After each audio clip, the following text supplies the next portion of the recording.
happens when you get patients who come in who are saying something's not working right here? This is just, I understand that I'm on something. No, everything's going haywire. Tell me what which I'm going to say is going to be a good example of communication, because I just know it is because you're an actor.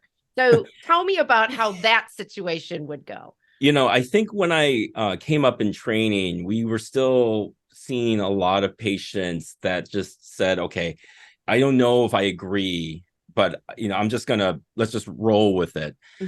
Certainly probably last 10 years or so, I would say the majority of our patients have really thrown their opinion into the ring.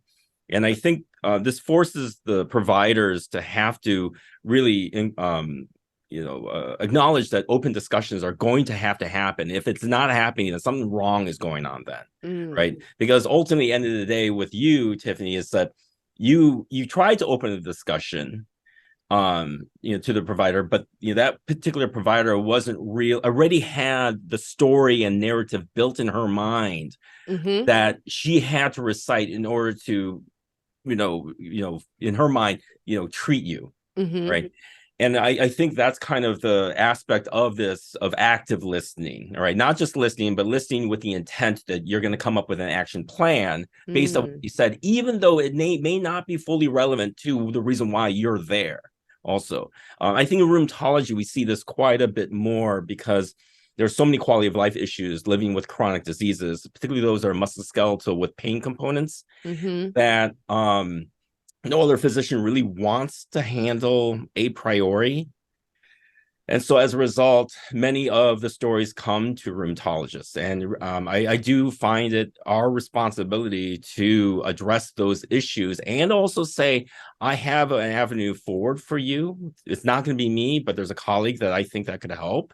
Or to be able to say, I'm not really sure what we can do right now. But the thing is that, I keep reminding me of what's going on, and something will click, right? Maybe it's something you picked up at a conference or a discussion with a colleague. And I think that's something that, particularly our generation, we're really good at is, almost every one of us texts each other, the providers nationally and internationally, and also on Twitter, just, examining cases, just throwing ideas out there. It's much more of a fluid communication stream outside the office, but it does require that active listening. Right. And I think the other kind of nuance here was that you saw someone else other than the MD initially for that return visit. And I think this is where the MD failed to set expectations. All right, including how office settings will run, because this is very common now in the private practice world, where the MD sees the new patients because of experience and complexity. But once you cinch down the diagnosis, it's almost always other help, nurse practitioners, physician's assistants, whatever, that end up taking care of the follow-up visits. All right, largely especially if the patient's stable. And I don't think I don't know. I know there's some practices in the St. Louis area that really do a good job of painting that picture, but I know most of them don't. Right, and that's really strange to, I think, a lot of humans when they hear that. My rheumatologist speaks directly like that and has that open communication, and also will say, now that we've gotten you to a stable point, let's have my nurse practitioner start to see you. And if at any time something starts going awry, I'll come back into the picture and I'll still keep following all your blood work and all your other things that are going on.